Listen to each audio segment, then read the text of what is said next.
Laona the wild. I'm an environmental biologist. I have a high interest in mapping and building databases so that we could better do research and understand different habitats and communities in Alaska.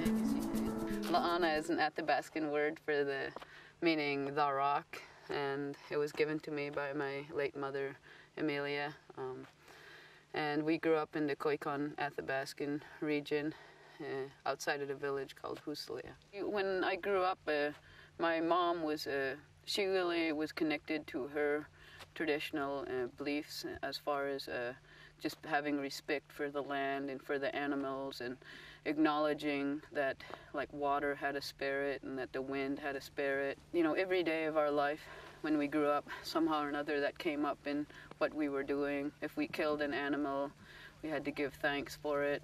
That's how I feel really strongly towards my career, just being all about the environment and giving it respect and caring for it because it'll care for you in return. The first time I felt like I was doing the right job that I was meant to do was after I got my master's thesis and actually started working for a nonprofit organization and traveling to villages. You'll find that there's no really current information for villages. You know, like if you go on Google Earth, for instance, we would turn this Tremble GPS on and record the roads as we drove from the airport to the tribal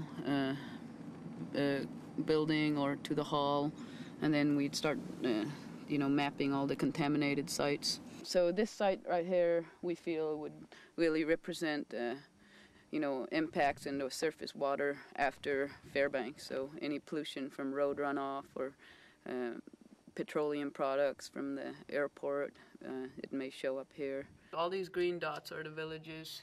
Many of the villages I went to, or my co-workers went to these ones, but I went to a lot of these also, teaching mapping and interviewing the locals about their contaminated sites and their concerns, and also teaching water quality monitoring and starting a watershed-wide monitoring program through having the tribes be volunteer sampling technicians. We also put it all together in a GIS database so that you could search it geographically by map and send it back to the villages after we were done so that they could use it for their planning and development purposes in the future. And there was high interest from the villages to participate with us because they really needed that type of a database.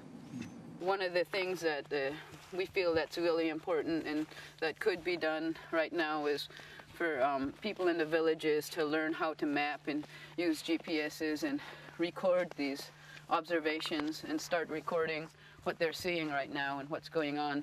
And not only just observations with your eyes, but they're also learning how to collect water samples and look at the chemistry of the water and collect climate data and temperature of the water too. And all of this information later on could be used to follow the climate change and better understand it, and also if we need to deal with a problem, we could use this information to help us.